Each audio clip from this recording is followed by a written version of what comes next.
السلام علیکم، میں ہوں وقار احمد اور آپ دیکھ رہے ہیں مائنڈ میٹرز۔ چراغ حسن حسرت کتنے بڑے آدمی تھے، کتنے بڑے عالم تھے، کتنا ان کا علمی قد کاٹ کیا ہے اس کا احاطہ کرنا تو ممکن نہیں ہے۔ سید ضمیر جعفری کے بہت ہی خوبصورت، کیونکہ انہوں نے ان کے ساتھ وقت گزارا سنگاپور میں، ان کا ایک مضمون ہے، اسی میں سے ایک چیز کہ چراغ حسن حسرت پر سید ضمیر جعفری لکھتے ہیں کہ قلم اور زبان پر مرشد کا جتنا، مرشد کہتے تھے سبھی مرشد کہتے تھے، قلم اور زبان پر مرشد کا جتنا زور چلتا تھا، زندگی کے دوسرے مسائل اتنے ہی ان کے قابو سے باہر تھے۔ کسی ارادے کی تکمیل ان سے نہیں ہو سکی۔ ویسے جناب کے ارادے بھی ناقابل عمل ہوتے ہیں۔ مثلا بالی کے سفر کو لیجئے، بالی کا سفر اتنا ان دنوں اس زمانے میں اتنا آسان تھا جتنا کہ پکنک پر راولپنڈی سے واہ کینٹ تک چلے جانا۔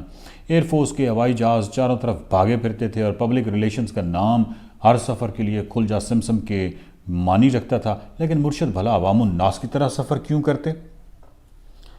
مرشد کے بالی کے سفر کا تصور یہ تھا کہ ضمیر ان کے ساتھ ہو، سید ضمیر جب کچھ پیدل، کچھ اکوں پر اور کچھ ٹٹوؤں پر وہ ایک گاؤں میں سے دوسرے گاؤں پہنچے،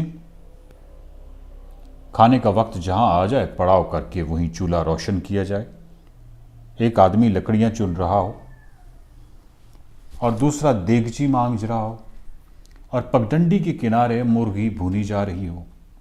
اس طرح ایک اور شاعرانہ ارادہ ان کا یہ تھا کہ سنگاپور سے 2-4 میل پر ایک چھوٹا سا جزیرہ وہ پٹے پر لیں گے اور باقی زندگی وہ مطالعہ و تصنیف میں گزار دیں گے۔ گھنٹوں اس اسکیم کا ذکر اذکار رہتا۔ ایک دفعہ میں نے نہایت ہی غیر شاعرانہ سوال کر دیا کہ اس غیر آباد جزیرے میں بسر اوقات کی کیا صورت ہوگی؟ فرمایا، مولانا بھائی یہ جزیرے تو اللہ تعالیٰ نے جنت کے نمونے پر بنائے ہیں کہ فکر روزگار کا وہاں گزر تک نہیں۔ اس مٹی میں آپ دھان کی مٹھی اٹھا کر پھینک دیں اور دوسرے مہینے فصل لپیٹ لیں، کھانے کے لیے مرغیاں پالیے، پھر ناریل ہیں کہ آپ کے لیے عقل و شرب کے کعب سر پر اٹھائے کھڑے ہیں، اور صبح صبح ایک کشتی پر بیٹھ گئے اور کچھ تازہ بتازہ نو بنو مچھلی پکڑ لائے۔ مولانا انسان کو اور کیا چاہیے؟ مولانا چراغ حسن حسرت کا نام ہمیشہ زندہ رہے گا، ان کا جست فانی ختم ہو گیا مگر ان کا نام کبھی ختم نہ ہوگا۔ ممکن ہے یہ سب درست ہو، لیکن ہمیں اس میں تسلی کا سامان نہیں ملتا۔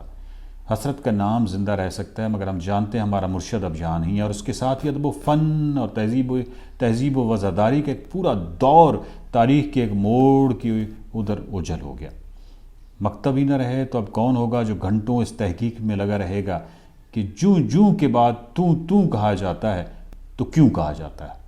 آج کسی لکھنے والے کی تحریر میں محاورے یا گرامر کی کسی غلطی کی طرف اشارہ کیا جائے تو جواب یہ ملتا ہے کہ جناب میں تو اس کو اسی طرح درست سمجھتا ہوں۔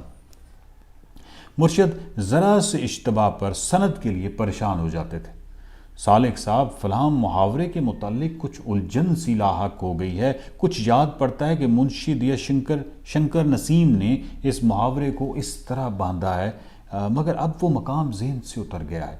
آپ کے ذہن میں کوئی سند ہوگی؟ مائنڈ میٹرز کے یوٹیوب چینل کو سبسکرائب کیجئے، ویڈیوز کو زیادہ سے زیادہ شیئر کیجئے، مائنڈ میٹرز کے فیس بک پیج کو لائک کیجئے۔